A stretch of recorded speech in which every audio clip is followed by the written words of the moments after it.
Alright, here we are again. And, so far I got a pretty good bit done. Look down in here. Let's see, I cleaned some of that up. I kind of zipped some of it up back here and kind of got some of this stuff out of the way. But this is what I've built so far. This is the extension for the idle air control and the throttle position sensor. I've got the new one wired in. This is off of a newer like a EG. And what it is where the wires are actually, you see the yellow and the green? Those have to be swapped on a DX EF. You have to actually swap those. All you really have to do is find a newer plug and then just go color to color because it's already swapped on the plug. You don't have to worry about that. And I got the idle air control done. And then the map will be right here on top. And then the intake manifold sensor is right here. It's going to actually plug in the back, so that's going to work out real good. The injectors,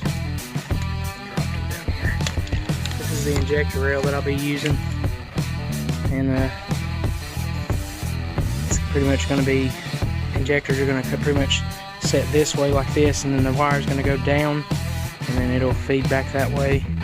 And I've got all them separated for the pretty much the wires that have to go to the resistor box, which they won't go to a resistor box, so I'm not using one, but I'm going to splice those all together. And then these are the wires that will go to the computer, which is 1, 2, 3, and 4 for the injectors.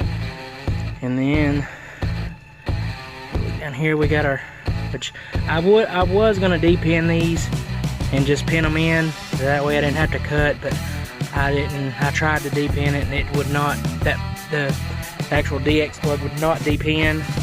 So I was like, I'll just cut it, just wire it in. So I wired everything in. I got color to color.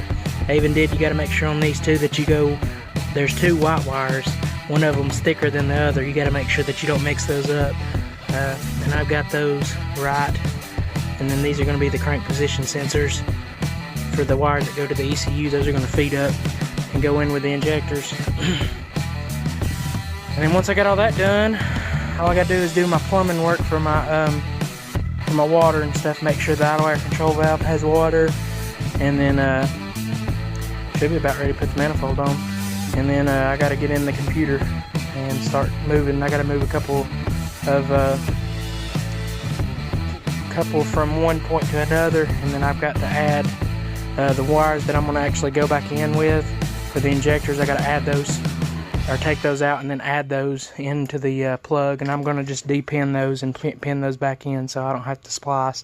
Who knows, at this point I may get to the point where I'm like having trouble with it, because what I'm using right now is it's a pick thing, and it works alright, but sometimes it's a little tricky because it's got this bend on it, and not just that, it wants to kind of move, like it moves, like whenever you're actually trying to turn the damn thing, it won't turn because the whole thing moves. I need to get me another one, but we're real close, or getting closer. I ain't gonna say real close, but got a pretty good bit done, and so should be running before too long. Maybe tomorrow, maybe not, I don't know, we'll just see.